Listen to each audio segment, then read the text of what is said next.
The 2019 Stanley Cup Final is now set. It will be the Boston Bruins taking on the St. Louis Blues. Today we're going to preview the finals and I'll give you my predictions coming up next.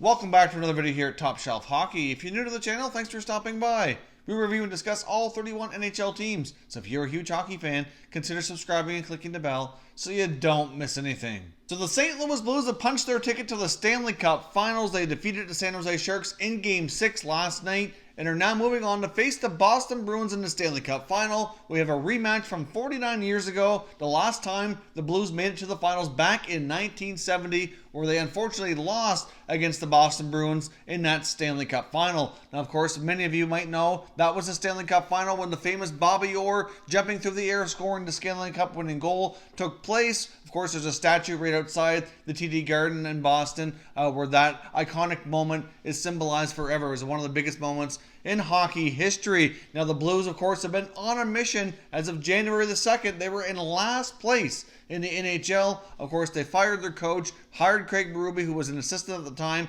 and he's really turned this thing around. Of course, rookie goaltender Jordan Binnington has had a large role in this as well. Jordan Binnington has been a wall between the pipes and given this team a lot of confidence along with the coach, and those are by far the two biggest things that changed to really turn this thing around. Now let's take a quick look at the breakdown of goaltending and special teams between the Blues and the Bruins so far in these Stanley Cup playoffs. Now, as you can see, taking a look at the goaltending statistics, both teams come in with a very hot goaltender. Tuukka Rask statistically has been better, although you can make an argument here that Jordan Binnington has been clutch for the Blues and has played a significant role in their success here as well. So, of course, Tuukka Rask has a 12-5 record. The Bruins have played 17 games to get to this point. He's rocking a 1.84 goals against average and a very stingy .942 save percentage. He has been lights out, the best playoff hockey Tuukka Rask has ever played by far. Now on the other side, we've got Jordan Binnington, who has a 12-7 record. The Blues have had to play 2 extra games to get here, so they got 19 games so far in these playoffs,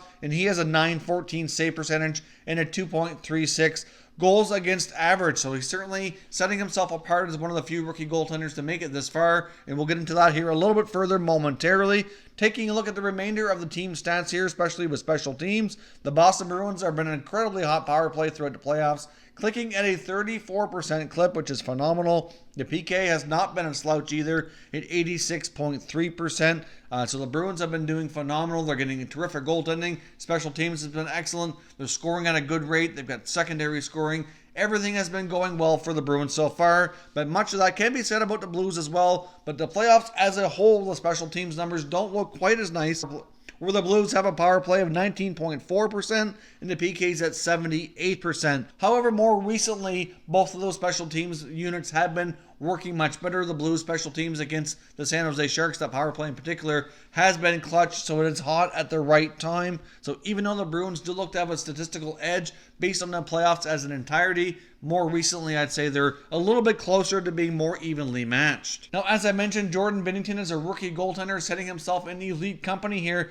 Now let's take a look at other past rookie goaltenders who have entered in the same category as making it to the Stanley Cup Finals in their rookie year. Of course, you get Ken Dryden back in 1971 with the Montreal Canadiens, ended up winning the Stanley Cup. So he was obviously at that point the first goaltender to win the Stanley Cup before winning the Calder Trophy, being the top rookie. So obviously he kind of set the trend here. Of course, we had another Montreal goaltender, Patrick Roy, accomplish the same feat in 1986 with Montreal, also winning the Stanley Cup. That was followed up the following year. Another young rookie goaltender, Ron Hextall of the Philadelphia Flyers, led his team to the Stanley Cup Finals. Unfortunately, they fell to defeat to the Edmonton Oilers, so he did lose in the finals, but was still given the Conn Smythe Trophy as playoff MVP. One of the few times we've seen the losing team have the Conn Smythe Trophy winner, but he was lights out throughout the playoffs and certainly deserved that award for sure. Then, of course, that leads us all the way up to 2006 on a remarkable run here by the Carolina Hurricanes. Cam Ward took over in Game 3 in Round 1 for the Hurricanes from Martin Gerber. Never looked back from there.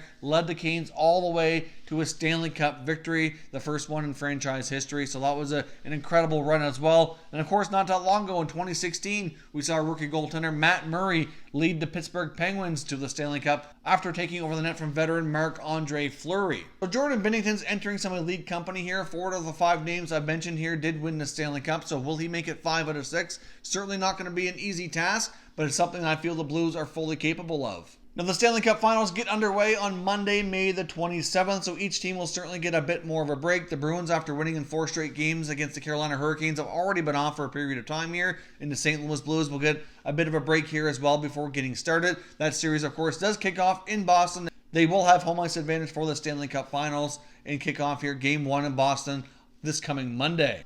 One interesting tidbit that may or may not come into play, but take a look in case you didn't realize this already. In round 1, we saw the New York Islanders sweep the Pittsburgh Penguins, had an extended break, and then went into round 2 to face Carolina. Carolina was coming off a big Game 7 victory, certainly had a lot less rest riding the high, and they swept the New York Islanders. So the team who swept in the previous round ended up being swept themselves in the second round. And then thirdly, the Carolina Hurricanes go off a sweep, get our extra rest, and then face the Bruins in round 3, and then they were swept. So the Bruins here enter the Stanley Cup Final, continuing that trend that made its way throughout the Eastern Conference Finals. Could the Blues end up sweeping the Bruins and continuing that trend here? I would highly doubt the Stanley Cup Finals will end in a 4-game sweep. These two teams do seem to be pretty evenly matched across the board, but just an interesting trend that's been taking place here throughout the Eastern Conference Playoffs. Both of these teams have been getting clutch scoring from the St. Louis Blues. Obviously, you're going to have guys like Jaden Schwartz and Vladimir Tarasenko hopefully remain hot. You saw Braden Shen get the monkey off his back, score his first goal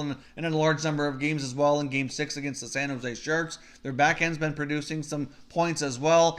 For the Boston Bruins, the Bergeron, Marchand, Pasternak line has been absolutely everything to this team, but their secondary scoring, like Jake DeBrusk, David Krejci, and others, have been playing relatively well as well for the Bruins. So I do expect these two teams to be incredibly evenly matched. You might end up seeing some really small errors turn out to be big plays in the game and end up resulting in one team winning versus the other.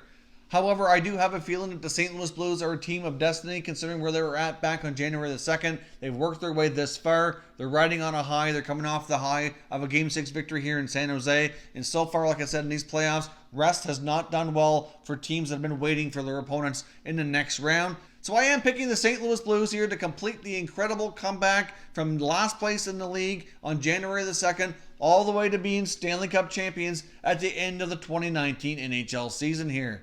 As of right now, the most likely Conn Smythe Trophy winners will either be Jordan Binnington, Jaden Schwartz, or Vladimir Tarasenko. All three guys have played extremely well. I would think that Schwartz and Binnington probably have an edge on Tarasenko so far, but there's still a lot of games to be left to be played here, and we might see some big moments in the finals to kind of sway the votes to go either way. But those are my predictions. I'd love to hear yours. Of course, this time I actually have a 50% chance of being right. These playoffs have been very difficult to predict. Many of us have made a lot of predictions that have not gone right, but so far, if you stuck with the Blues and the Bruins, you're in good shape. If you're new to the channel, I hope you consider subscribing. We cover all 31 NHL teams, and there's plenty of content here for all hockey fans to enjoy. Stay tuned for plenty more content covering the Stanley Cup Playoffs, and I will catch you next time.